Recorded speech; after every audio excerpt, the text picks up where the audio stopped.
আৰু সমাজখন সুস্থভাৱে চলিবলৈও সেইটো জৰুৰী গতিকে সেইটো সংকল্পবদ্ধ হোৱাটোৱে আমাৰ কাৰণে দৰকাৰ যে ৰাইজ এতিয়া জুবিন গাৰ্গৰ কণ্ঠ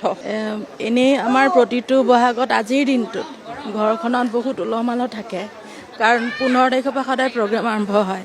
গতিকে দাদা বহু ব্যস্ত থাকে কি পিন্ধিব কি নিপিন্ধিব কেতিয়া প্ৰগ্ৰেম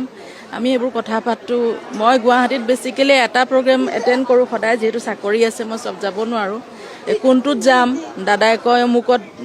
যাব নালাগে বহুত মানুহ হয় অমুকত যাবি এনেকৈ সিয়ে ছাজেষ্ট কৰে তাত যাবি মানুহ কম যাবলৈ সুবিধা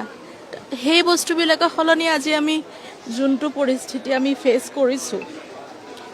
এই পৰিস্থিতিৰ কাৰণে যোনকেইটা কালপ্ৰিট ন সেই কালপ্ৰিটকেইটাক মানে কোনো পধ্যে সাৰি যাব নালাগে আৰু মেক্সিমাম পচিবল পানিছমেণ্ট তেওঁলোকে পাব লাগে আদালতক এভিডেন্স লাগে সেইমতে তেওঁলোকে জাষ্টিছটো কৰিব কিন্তু আমাৰ মনত আমিতো দেখিছোঁ বুজিছোঁ তাৰ পৰা আমি গম পাইছোঁ কোন কোন হয় নাই কালপ্ৰিট গতিকে আমাৰ মনত আমি মনৰ পৰা তেওঁলোকক পানিছমেণ্ট দিয়াটোৱে আমি প্ৰাৰ্থনা কৰি আছোঁ হয়নে আৰু এটা কথা মানে মই ক'ব খোজোঁ যে ইমান দিনে জুবিন গাৰ্গ ৰাইজৰ কণ্ঠ হৈ আছিলে ৰাইজৰ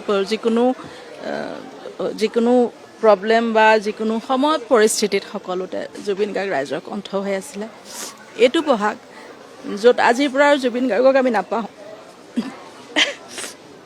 মই ভাবোঁ এতিয়াৰ পৰা ৰাইজ জুবিন গাৰ্গৰ কণ্ঠ হওক সেইটো সংকল্প লওক সকলোৱে হয়নে